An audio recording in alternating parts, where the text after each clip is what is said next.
Talking Tennessee football, we do so with Charlie Burris from the Big Orange podcast. You can catch on A to Z Sports. Tennessee takes on Kentucky coming up this Saturday. Charlie, what's going on today? Not much. Excited about this week because you get past this one. Next week is it. So in terms of winning the SEC East, hopefully. So I'm on pins and needles, but excited. So normally the time should have elapsed that would be allowed under any reasonable circumstances to gloat and bask in what happened in Knoxville. But since it was Alabama and it has been 15 years, we'll allow you to bask a little bit since we didn't get together last week. It was the greatest Tennessee football game that I have watched as an adult. I mean, it was the finest moment as a Tennessee football fan that I have experienced, because it has been half my life has been sucking for Tennessee football. There's been good moments in basketball, women's basketball, baseball now.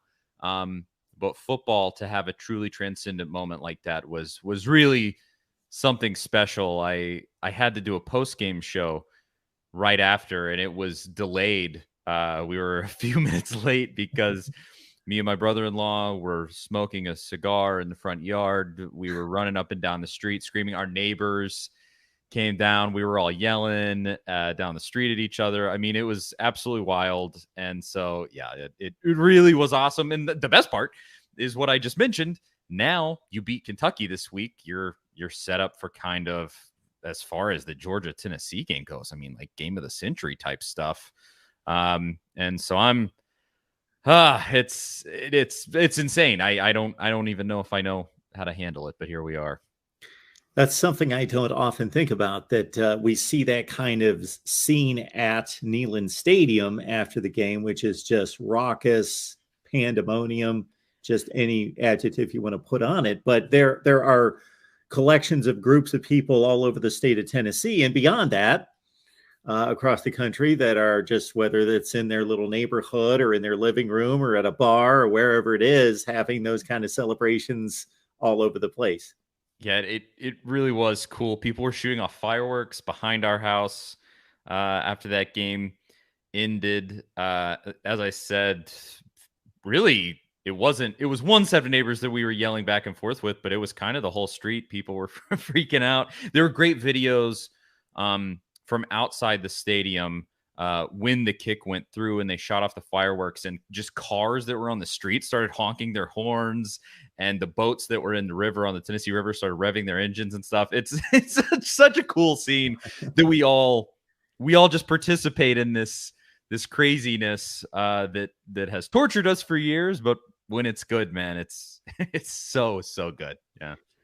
And there's an added flavor to it that is horrible to live through because the heart palpitations, but then once it occurs, versus, you're up by 20 in the fourth quarter and it's still sweet and you savor it, but you're just waiting for the clock to count down to zero, versus you think you're going to lose 1 second and then, here you are 15 seconds later, Hendon Hooker, bam, down the field, and that was probably the craziest part of that entire game, was because it had the classic Alabama moment.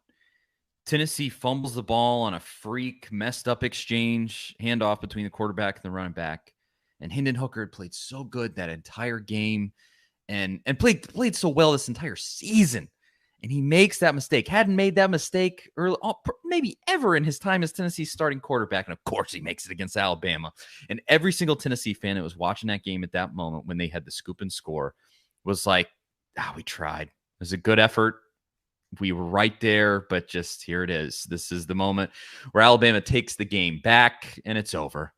And I mean, I think if you're a Tennessee fan and you didn't have that thought run through your head, I don't think that you've watched what happened in the last 20 years. It's just, that's what's happened with Nick Saban.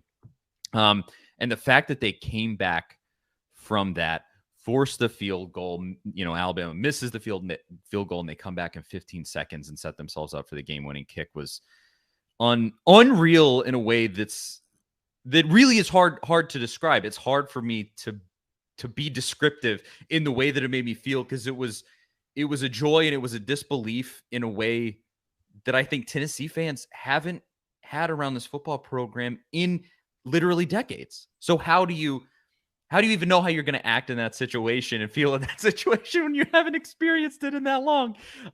So it was, it really was just on a whole other plane of existence. That's really how I could describe it. Got Charlie Burris on the line from A to Z Sports, Big Orange Podcast. Follow Charlie on Twitter. You see his handle right there. Talking Tennessee with Charlie on a regular basis. Probably a good thing that there was UT Martin the next week and not this Kentucky team. That's a pretty good football team. They're about that close to being undefeated. They lost Will Levis for the South Carolina game. They scored about 18 different ways against Ole Miss, trying to score the game-winning touchdown, and flags, and they fumbled in the red zone 3 consecutive trips. Could have won that game easily on the road, but here they are at 2-2 in the conference. So didn't have to turn around and play a good football team right off of that elation. That was seriously lucky, because Tennessee came out kind of flat in that game. I mean, flat to Tennessee is they scored a touchdown on the first drive of the game, and then the defense gave up a touchdown to UT Martin. And I think in that situation, the way that Tennessee came out in that game against Kentucky, probably down 10 points. I think they would have been in a hole pretty quickly just because they were a little dazed. And ultimately, they turned right around. They woke up in that second quarter. They were up 52-7 at halftime. It was the most points scored in a half for Tennessee since 1929, I think is stat I saw. It was wild how quickly they flipped that. Hendon Hooker was out of the game before the second quarter even ended. It went as well outside of that sort of bleary-eyed play at the beginning of the game. It was probably about as good as you could have a snoozer game like that go, because you had every starter out by the end of the first half. Almost no starters at all played in the second half. And it was more or less a bye week. It was as close to a bye week as you could get without having a bye week. I would put it that way.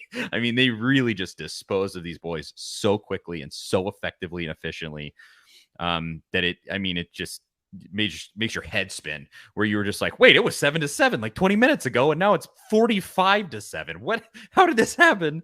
And that's what Josh Heupel does to you. I mean, that's his style of play in his offense, and he's not messing around either, because in this game he was certainly using it to his advantage, obviously, to get guys reps. That's what you want as a head coach. You want young guys to get reps, deaf pizzas to get reps and things in a game like that, and he did that very effectively. But the main thing that he did was that he ran some sets that nobody's seen yet, and he's putting it on paper for Kentucky to have to account for. And I think that's incredible, because he ran a trick play where the tight end threw a touchdown pass to Jalen Hyatt. He ran a play where it was a fullback run, went for 11 yards for a touchdown, and now you have to account for that. I think my theory on that one is that they're setting it up. They've run that 3 times so far this season, if I'm thinking correctly. I think they're setting it up where they're going to get into that fullback formation, then throw the ball. I think they're setting it up to sort of sucker the other team into thinking it's going to be a fullback run, then it's not. But, just my own theory there. And I'm sure Kentucky may be theorizing the same thing. But he's just putting stuff down there where he's going like, I'm not just going to let you off the hook, Kentucky, because we're playing this, game that doesn't mean much. You're going to have to account for even more now. Maybe the tight end will throw the ball on you. Maybe the tight end will be a fullback and he'll run the ball on you. Maybe we'll just throw right over your head to Jalen Hyatt, and that's the threat every single week. But I was, even in a game like that, I was impressed by Josh Heupel. That's just how the season is going, I guess. Really, it's great. Absolutely.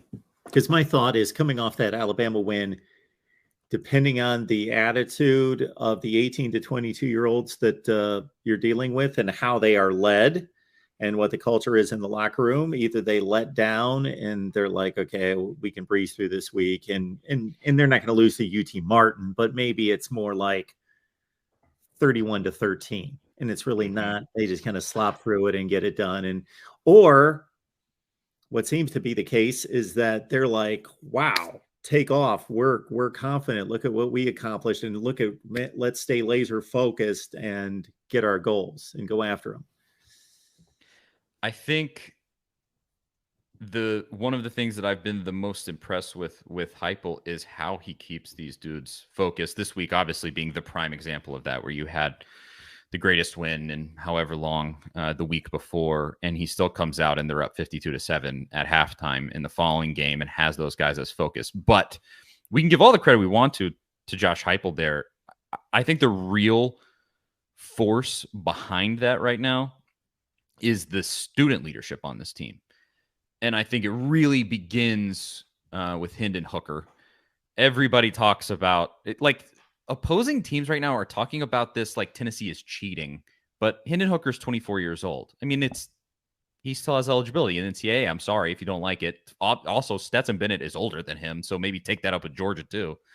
But it starts with him, where he brings this calming presence that melds so well with Josh Heupel, because Josh Heupel is a real cool operator.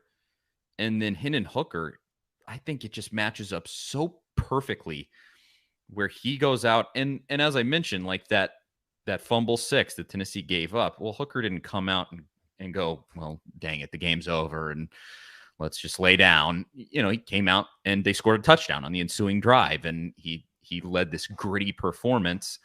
And he's Cool Hand Luke out there, man. And it starts there. You also have it on defense with a guy like Trey Flowers, who he's not the best defensive back in America. And in fact, the defensive backs have been getting chopped up. But I think he's also a senior leader on that team that brings a level-headed presence there. And nobody's getting too high. Nobody's getting too low. They're all just focused on what's in front of them. And it's just going to continue to get harder, especially if you find a way to beat Georgia next week and everything is right there for you. I mean, at that point, you're talking about a national championship run. It's just going to get harder every week to keep everybody focused. But to this point, it's been the best Tennessee football season in decades, and they're still doing it. They're still eyes on the prize, and they're staying focused. It's really been impressive. Folks, please like the video here at the Voice of College Football. Subscribe. Get on over to Charlie's Twitter page. You see at Charlie Burris, A to Z Sports, the Big Orange Podcast. Check it out.